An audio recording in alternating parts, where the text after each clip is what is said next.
Hello, welcome to Brockwell Lane. I'd like to show you a few new models I've got recently. I went to a show yesterday, which you might have seen, at the Great Central Railway at Ruddington, where I purchased a couple of new wagons from Oxford Rail, which I've never had one before. They're a good price. The first one's this North British open wagon, which I think is lovely actually. It's a different design to you'd be familiar with Bachmann and Hornby. It seems to be of a much older design. It's actually smaller than any open wagons I've had before. The detail's really good. Really no complaints about it.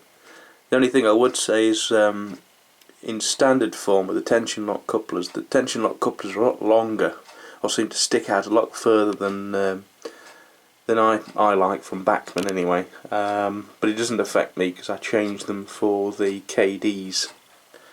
I just put some crates in that one. I may well weather it as well. Really impressed with that. The other one I got is a northeastern cattle van to go with my Great Western cattle vans. It's a slightly different design. Just put these boxes down. And the wheelbase is a lot closer together than the Great Western ones, almost in a narrow gauge style, which again I've not seen before.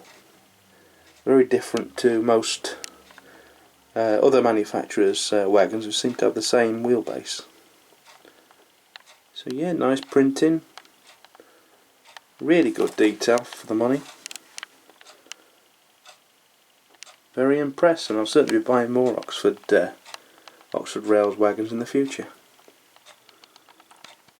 I also picked up the other week this Gresley brake coach in crimson and cream, which I've weathered heavily, semi-heavily, to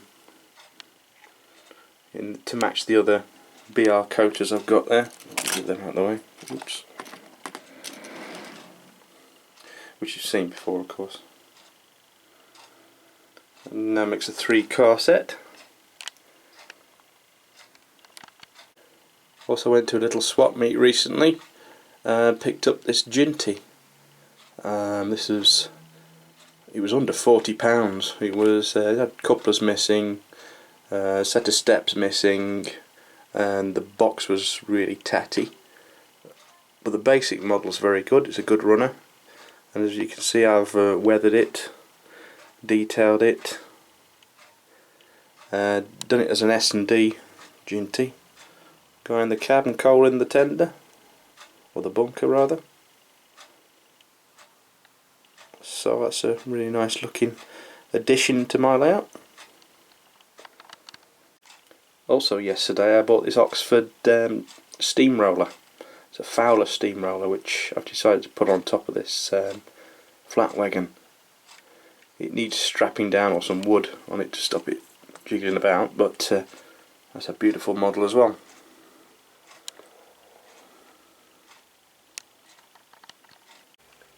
And here's another new one. This is a Hornby Star, which I'm currently, it's not on the layout yet because I've got some detailing to do with it. You want some lamps on it, and probably some coal in the tender, and definitely a crew in the cab. I may well rename it as well with some etched plates. I don't know which number I'm going to go for on name at the moment. I'll get around to ordering those from Fox or 247 Development or somebody like that. As you can see, I've polished the paintwork up a bit in my usual method of using my guitar polish. I've done a previous video on that. It's like a waxy, well, it's just a waxy polish really, and just buffs up the finish a bit. You have to be careful with the transfers on certain models, but I think it looks a lot better than the original Hornby finish. So that'll be running soon on my layout. Welcome to my rather scruffy workbench. This is a another cheap wagon I picked up at swapmeet, really old, from the 1980s, mainline one, made in Hong Kong. I've been weathering this and dirtying it. I've chopped the couplers off to make way for KDs. You see there, I just put number 5s and super glue them to the top there, and they seem to be the right height. Could probably do with some more modern wheels in it. They're a bit coarse. That's looking alright. Now you may have noticed my interest in different eras and diesel, steam, narrow gauge, and I collected over the years a large collection of American diesels, which I have run on Brockwell Lane. You've seen them running. They don't look right on it, but I thought it was about time I designed a layout so I can use these locomotives and wagons. I've got a large collection of them. So I've started building a third layout, which is going to be an American outline shunting layout, and I currently have it on my living room floor. This is what I've done so far. It's pine wood, what they call pine wood shelving material, with some stretches on the bottom. It's about 8 foot, I think, at the moment. Just in the process of putting the track down. There's a couple of buildings just placed there. Trying to work out and these are old points actually, which I had from a previous layout, which I've salvaged.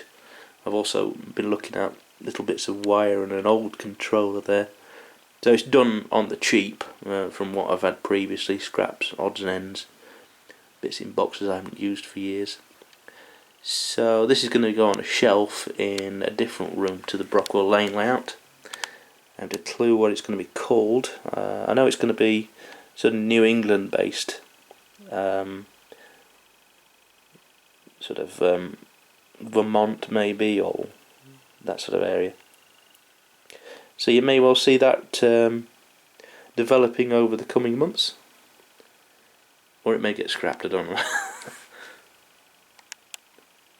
This is old code 83 Pico American outline track, which is slightly different.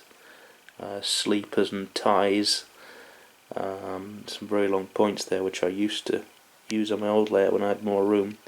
I've managed to squeeze them into this very small space. I think it's only about a foot, maybe slightly more than a foot wide.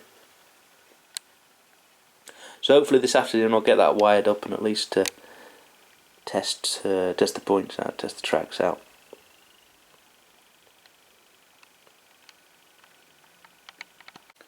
Well, back to my Brockwell layout. I've also been collecting a few BR mineral wagons in brown, which have also heavily weathered.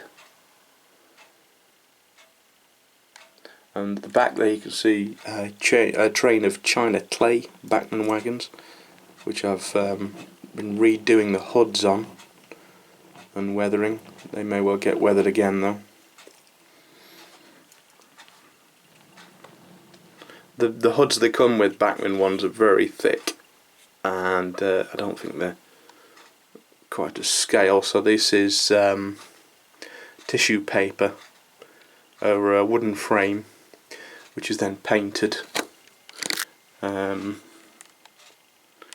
an English China clay blue livery.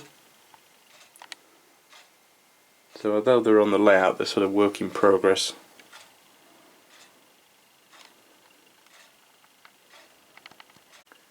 But as for the layout in a whole, it's very close to being finished now. There's nothing I can think of to do in the near future, so I'll be doing bits and bobs because the layout's never finished. I suppose one thing I need to do is to do some little interesting scenes with figures from the Bachmann range. I have to think up some little scenarios and place at certain points around the layout, just to add some interest.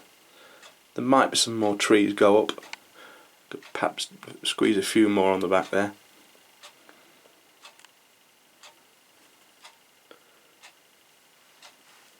Nothing springs to mind at the moment. So next session will probably be running. There might be some updates on that American layout if anybody's interested. So thank you very much for watching.